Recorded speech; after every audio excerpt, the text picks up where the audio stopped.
Hello everyone, I'm the Enforcer, and welcome to the breaking Middle Eastern war news. Make sure to like, comment, and subscribe, and support us on Patreon, link in the description below.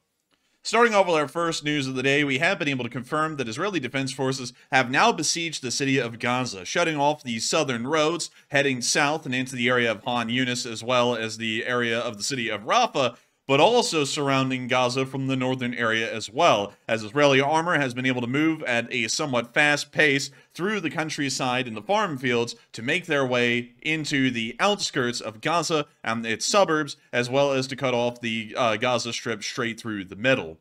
Based off of the information that we've been getting off of the past 24 hours of fighting, these Israeli advances, particularly in both axes, have been incredibly quick and have been moving at a very swift speed. However, we can see that once the Israeli Defense Forces begin to enter urban areas, their fighting speed does begin to drastically slow, as ongoing battles in the area of the city of Beit Hanoun, seen up here where the mouse cursor is circling, have been going on for several days at this point, and frontline advances have seldom been seen, although heavy fighting has been ongoing for days.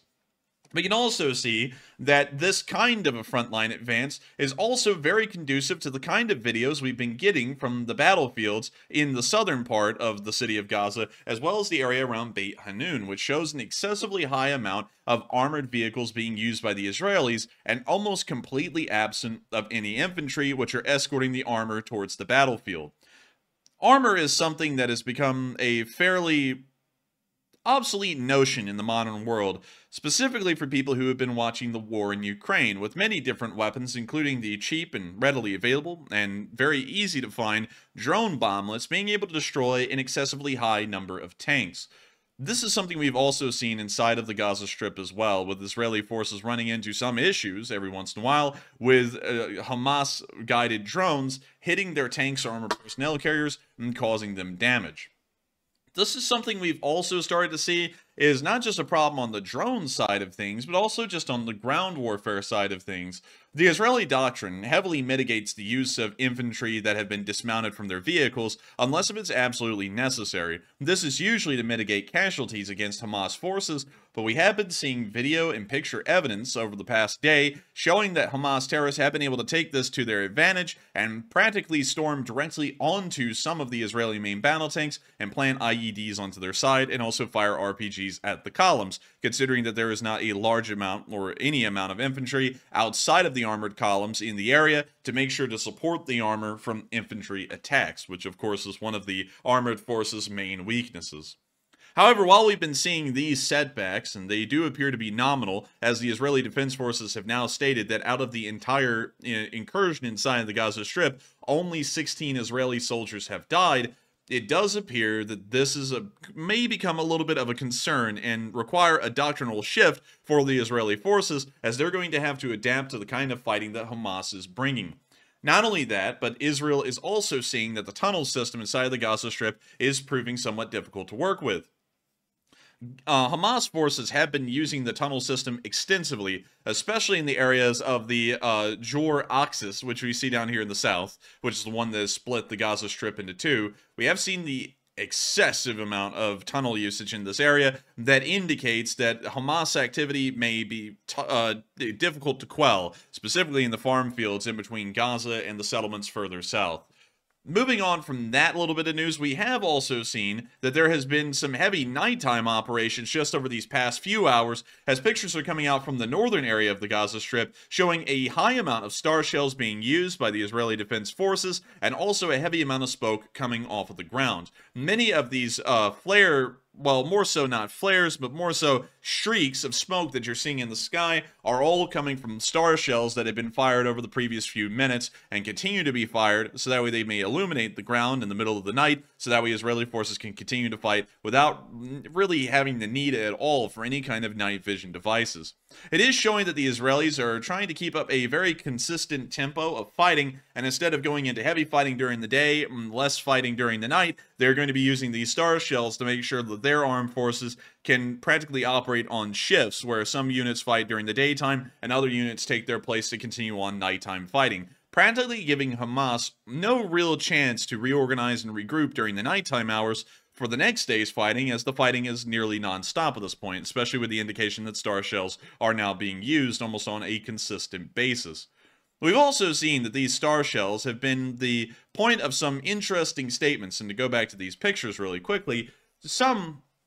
non-profit organizations have started to declare that these star shells are actually incendiary munitions that are being used on the Palestinians within Gaza. This is markedly untrue. Star shells are an incendiary. That part is true. Nevertheless, it is not an incendiary weapon, and it's also not being used to target civilians on the ground. These star shells linger in the air, loiter in the air, whatever you'd like to call it, for nearly 3 to 5 minutes apiece, and their entire job is to burn luminously and illuminate the ground below them, so that way Israeli ground forces can continue on fighting. An incendiary munition, like white phosphorus or thermite, is entirely different in its usage and is, of course, a war crime to use against the civilian population. However, star shells and their actual intended use of being an illuminator completely removes them from being an incendiary that could be used to attack civilian populations, especially considering their loiter time of nearly 3 to 5 minutes in the air before they even make impact with the ground, it being visible, of course, the entire time. Moving on from that little bit of news and further north, we've also been hearing that inside of southern Lebanon, Hezbollah may possibly be getting a Russian Pantsir S-1 surface-to-air missile system from Wagner. Wagner has made a return officially, according to Russian information yesterday, and it does already appear that they are getting back into the scenes to support nefarious groups and organizations around the world, including the Hezbollah terrorist organization, which has been in operation in Lebanon for decades at this point, since about the mid-80s. According to the information that came out from Nexta and the Wall Street Journal, it's stating that the PMC Wagner, also known as the Chernovakna Wagner, may provide the Lebanese Hezbollah terrorist units with the Pantsir S-1 air defense system. The Pantsir S-1 air defense system is an air defense system that is quite common inside the war in Ukraine, and especially common within the homeland of Russia, being one of the surface-to-air missile systems that they count on an excessively high degree, especially around the ring roads of Moscow, to protect the city from drone attacks. It doesn't appear that many of them have been successful, but at least the indication that one of these systems may be handed over to Hezbollah is currently circling around. Whether this system will be effective or not is an entirely different question, considering it will not be able to rely on a large amount of conventional armed forces to provide additional protection on the ground or in the air to try and make sure that this singular surface-to-air missile system isn't destroyed. But this Pantsir can be potent and is potent against actual fixed-wing aircraft, much like the F-16s and the F-15s that the Israeli Air Force commonly uses. The introduction of a Pantsir S-1 into southern Lebanon may prove to be costly or even fatal for some Israeli pilots, as this thing may be able, if given the right conditions, to shoot down an F-16 or an F-15.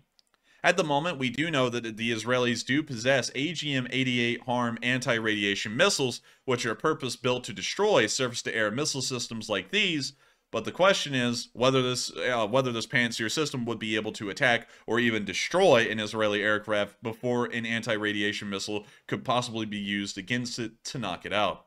That's something we are not entirely sure about at the moment, and really only time will tell as far as the effectiveness of being able to deal with that Pantsir S-1 system, or how dangerous this Pantsir S-1 may be to Israeli air forces that are currently fighting against Hezbollah in southern Lebanon and attempting to destroy them before they can cause more damage on Israeli outposts. And this is a very serious question, as the Israeli Air Force is currently involved in helping out the Israeli army on the northern border with dealing with the issues and threats that Hamas is currently, or more so Hezbollah, is currently facing to the IDF soldiers in this area.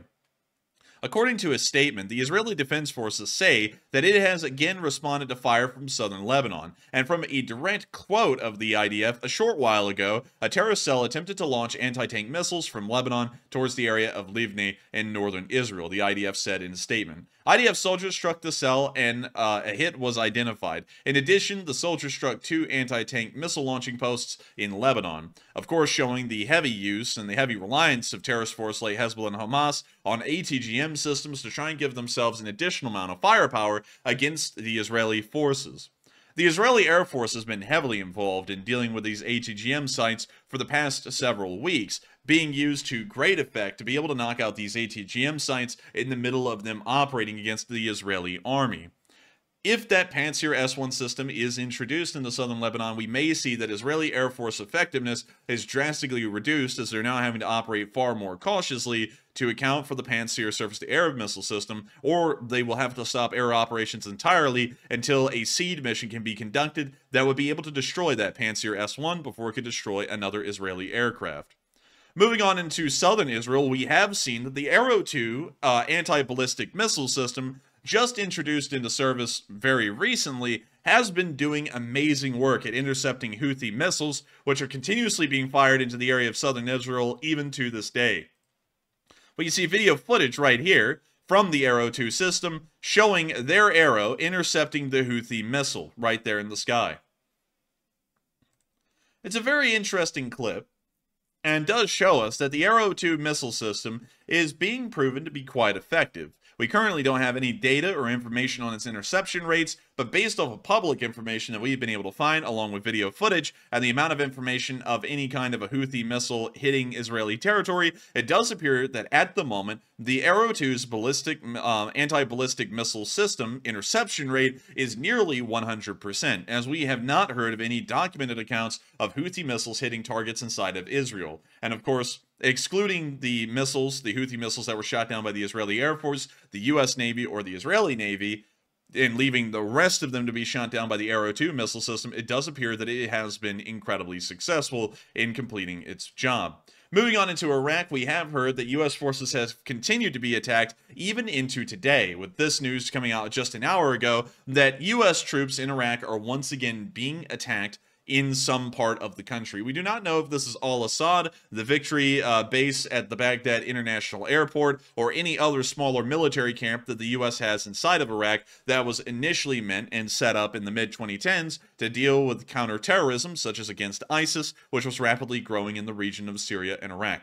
We are currently completely in the dark as to which base has been attacked, what kind of damage has been caused, and the Department of Defense here in the United States has been incredibly tight-lipped, especially on the information that has been given out to the public about what these attacks have entailed, if any injuries have occurred, and what kind of damage it may have caused to our bases. These groups are directly funded and supported by Iraq that are conducting these attacks against U.S. bases, and this is coming just hours before a statement will be given by the leader of the Islamic Republic of Iran, which we can already see preparations being made for this tomorrow, with TVs being tested. We can also see the Al-Aqsa Mosque over here on the left side of the screen, along with Israeli, well, actually not Israeli, correction, Palestinian, Iraqi, and Lebanese flags, and as well as Syrian flags, all flying below the mosque, trying to show that they would liberate it from the Israelis. We can also see that a massive amount of chairs have been set up, most likely for higher officials inside of the Iranian government, for this speech that will begin very shortly, most likely within the next half day. We can also see flags of terrorist organizations in the background set up onto the buildings to once again try and show Iran's affiliation with these terrorist groups that has continuously been supporting and operating inside the area of the Middle East for nearly the past 40 to 50 years, especially in the instance of Hamas and Hezbollah. They've been operating since the mid-80s. The situation is, of course, very tense inside the Middle East at the moment, and U.S. forces are still moving into the area in the several hundreds per every few days to constantly build up a U.S. presence to be able to deter any kind of Iranian or Iranian-backed aggression inside of the area. We've also heard that within the nation of Israel, the Israeli forces are being met with some roadblocks and some obstacles, but beyond that, it has largely been a successful ground operation at the moment, and now the city of Gaza has been besieged. Over the next few weeks, we are expecting that the Israeli Defense Forces will besiege Gaza alone, and most likely will create some kind of a perimeter border here near the area of the Nusayrat camp, or barrage, to try and stop any Hamas forces from joining the fight further north inside the city of Gaza. Israeli forces will be most likely having to fight in incredibly difficult conditions around a high amount of civilians. Of course, Gaza being one of the most population-dense areas on Earth per square mile, and not only that, have to deal with terrorist fighters that largely dress in civilian clothes nearly half the time, and also try and conduct low-blow attacks against the Israeli forces. The fight is going to be quite difficult, one that we will continue to cover, most likely in video form, over these following weeks. To move on from our news segment here and to explain a little bit of how our channel has been running at the moment, many of y'all have noticed that our live stream has been split in two recently and has been covering the war in the Middle East as well as the war in Ukraine, half and half, taking about 40 to 50 minutes to cover each. This has been something of a ad hoc arrangement. Is not meant to be permanent, as we are trying to move our live streams entirely back into covering the Ukraine war alone. We're most likely going to use these video segments instead to cover the war inside of Israel and to try and give as much information about what's going on down there as we possibly can. The channel, of course, the Enforcer channel, is a news and current events reporting channel, and is not entirely focused on Ukraine, although we are heavily supportive of Ukraine and also have assured everyone that we will be covering the war in Ukraine until the very last day, which will remain true. However, we do want to make sure that this channel spreads its wings and moves on into other news and types of topics around the world, including the situation in the Middle East, which is a very pressing one and it affects many of our viewers who are sitting here right now watching this video. And so, with that, I hope you all have enjoyed today's video. Please make sure to like, comment, and subscribe, and support us on Patreon, and I will make sure to see you all in the next one. Take care, and of course, long live the Lee Spring Army.